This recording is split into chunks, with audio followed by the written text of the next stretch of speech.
All right, chat. Today we have another Football Digest video. Now, I'm not gonna lie, I am a Broncos fan, so seeing the Trent McDuffie video, we have to watch it. Obviously, I mean, like Trent McDuffie's a dog. He just got paid crazy.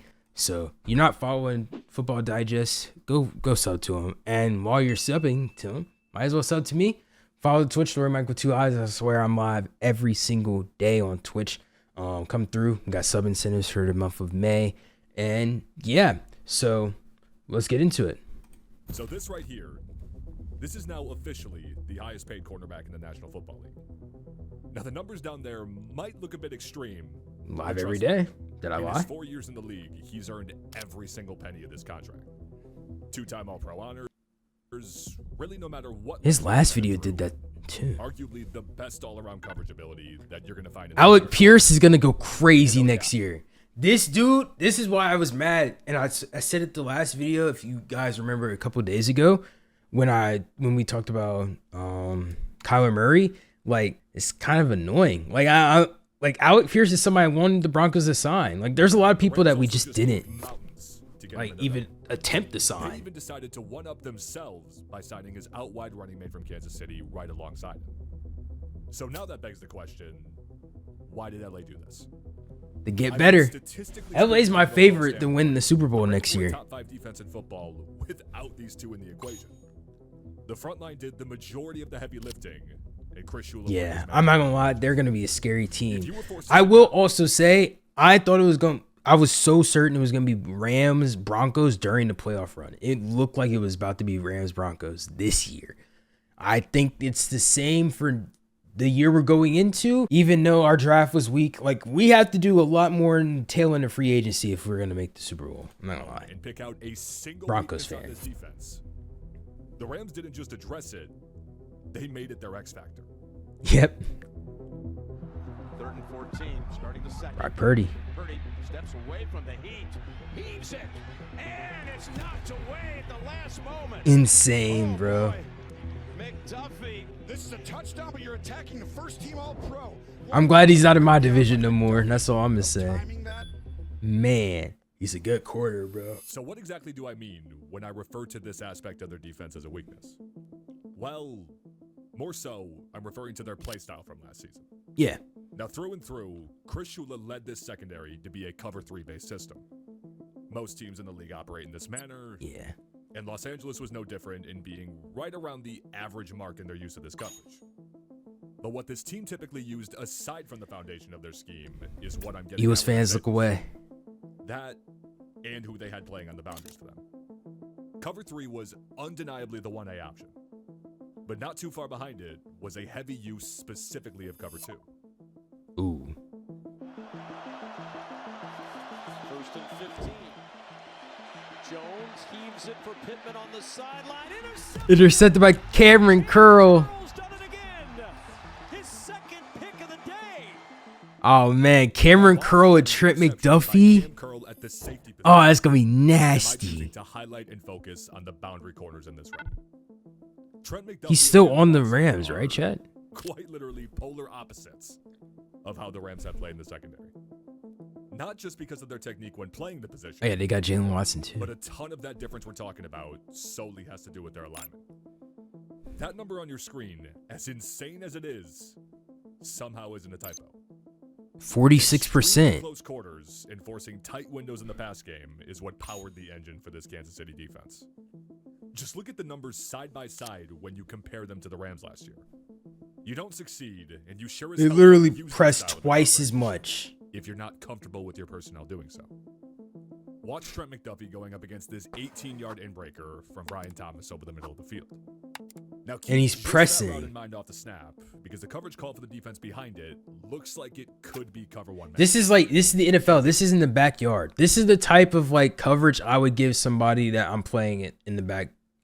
Granted, I wouldn't have cleats on. If I was like pressing like for real with cleats on, I'd be here against an average person.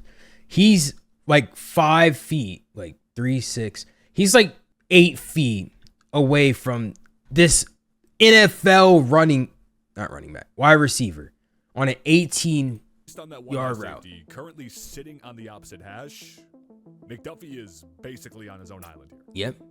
Right off the release, you'll see that he stays firm, but then he gives Brian Thomas both the inside and even the vertical leverage. Ooh. Whether it was intentional or not, he's pretty clearly baiting Trevor Lawrence Yep. to throw in his direction. He stays glued to BTJ's hip, And he here's the cuts break it inside off. perfectly. Going on, but there was nowhere to put this ball. In order to catch it for Brian Thomas, this ball was going to have to be absolutely perfect, and it was close. And it was close. It was a good pass, but Excellent. just great work. Go back and watch the reps from either of these two last year. You are Ooh, gonna be Chargers. hard-pressed to find more Shout out fantasy Duncan. quarterback play Chargers are going to than look score. insanely And good. yes, Duncan, you're there's still in nothing here, short bro. of the I'm happy for y'all's high draft. reward play style. But that's also exactly why we let off this video, going into deeper detail. What was on that? how you might actually see Chris Shula make What was an that effort to pass? What the for heck? his team on the football field. Did I just see Now, the something like... Rams, they typically make an exactly why we Did let I- off this video. Yeah, why did Of a why did Herbert go here? But that's also Oh, exactly that's why we probably why. Because he was headed towards the let off this safety before he cut back in. Yeah, he already threw the video, ball. Yeah. going into deeper detail of how we might actually see Chris Shula make an effort to flip that script for his team on the football field. Now the Okay. Rams, they typically wanted to avoid those press-heavy de facto Hey, man-to-man Renee, scenarios ended. for their boundary corners. Renewal ended. Not because man. they were, Man. for lack of a better way to put it, I guess, incompetent in doing so. It just wouldn't have made sense to rely on it often, seeing that it clearly was not the strength of their secondary. And right on cue, that is also where the conversation of their cover 2 use comes back into the equation. Okay. Look at this play for an example. I'll probably find another video The to react DB to. goes then. and tails the crossfield motion. You've got hard press alignment from both the backs out wide once everything across the board settles. What you're currently looking at, it screams some kind of man-to-man coverage to a quarterback. But rather than pray his guys win those one-on-ones, dropping into zones and using their vision to make plays seemed to be the fitting formula. And it Tampa makes sense why 2. they did so. Madden players love this Because play. Chris Shula time and This time play again call. has preached the concept of working to fit their scheme away from the cons. Oh yeah, and towards I the haven't pros gotten and on my stars. Xbox today. I might do And that I mean, for a little bit. having a cornerback that can start at the snap 6 yards off his assignment, then take his initial step in the wrong direction of the break of the route, And he have still the cuts. ability to recover in record time to insert himself. Oh my goodness. That level of consistent lockdown ability at the position, it just wasn't. in Yeah, the I'm glad he's in the NFC. Now all of a sudden, over a 4-year span since way back when he entered the league, you've got not just one, but 2 of the borderline top 10 corners in this manner at your disposal. McDuffie's made some fine plays in that secondary. Yeah, he's a first team all pro, and we're trying to throw at him consistently, and it's like, look, he runs the route for him. Not enough games. McDuffie and Snead win. Literally runs the route. Now plays like that. Shoot, he literally runs the route to the point where Debo is covering his eyes like, no, you can't see the football. You gonna catch it. Exactly why I wanted to make this video. We briefly saw from that still shot before the snap that it looked like the Chiefs were in a cover 2 man. Man, And Trent McDuffie, he knows full well that he has both of those 2 high safeties kind of serving as the backline Deep defense halves. for any deep balls over the top. And because of this, you'll notice yet again, like we saw a little bit earlier, he intentionally lets his man get out ahead of him just to be able to cover that route in a trail technique. If he does end up extending that route deep, the safety's all then over. safety takes it. Yeah. And if the route breaks off low, you've got pretty much every inch of the leverage. And if you want to talk about aligning that style of cornerback play with the rest of this roster, that is where this conversation. Let's talk about the roster. Oh man, Quentin Lake, Cameron Curl. Kitchens, if you want to go all the way across the board here. To keep it simple, these 3 really set the foundation for how this secondary looked to attack their This is what you need. You need a good 5 for your secondary, bro. number 1 weapon for them. Good nickel. Reading the field and using their IQ to not only make those big plays, but even flip a good amount of these games entirely. Just think of it this way. They were heavily based out of zone coverage last year and prioritized feeding routes as much as they could into the teeth of their safety. It's like he threw it to You know, Cam, bro. What better way to illustrate that point than to backtrack to a cover 2 example? Okay. Now, when you zoom out bigger picture to look at everything going on, this is technically a split field cover 6 call, Ooh. but we're keeping all of our attention up top on that cover 2 side. Okay. Specifically Cam Kitchens, who's in a deep half assignment covering both a vertical down the sideline and a bender over midfield. Right off the snap, you're going to see that he blatantly turns his hips in JSN's direction.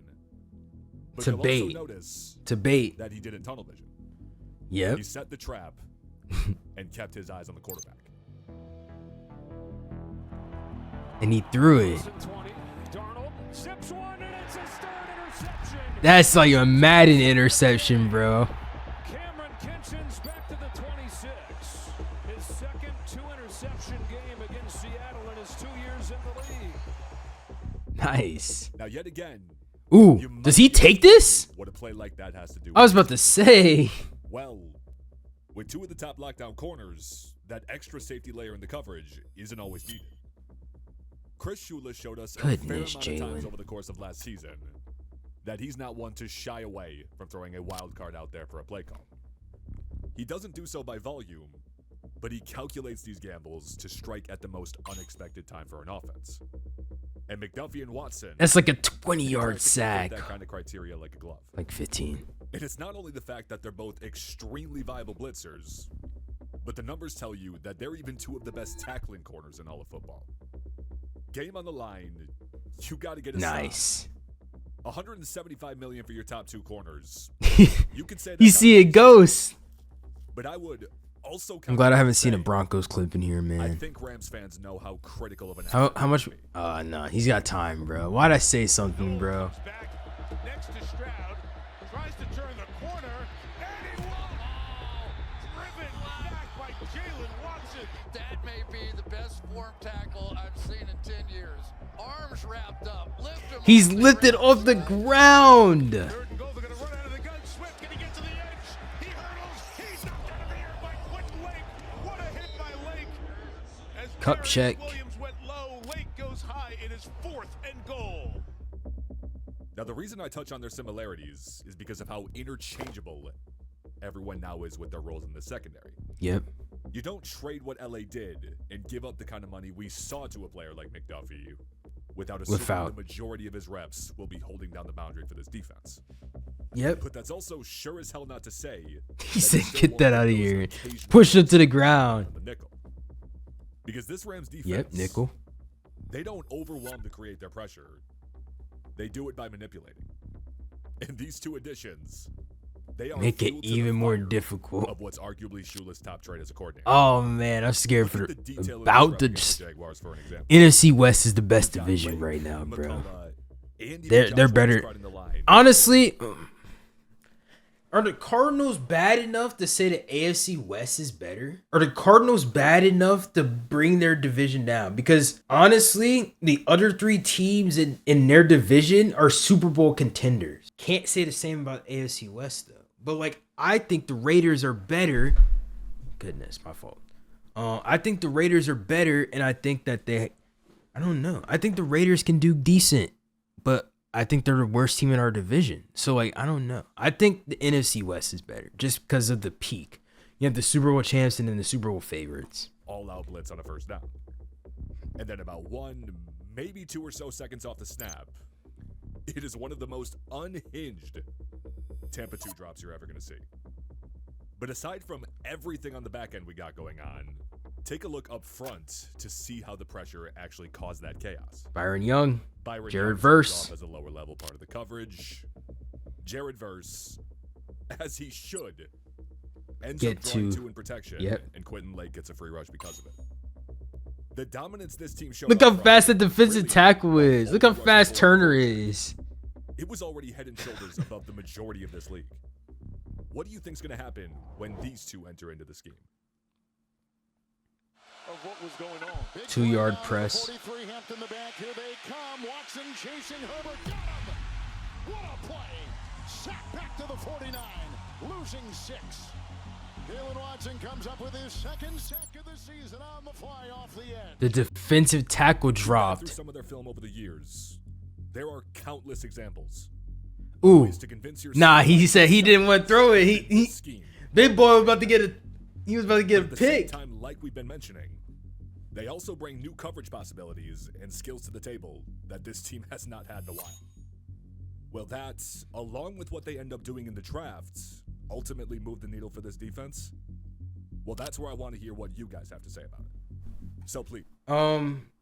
Yeah, I mean, I'm gonna open up their draft real quick. Now, obviously, they traded up to get Mansour Delaney.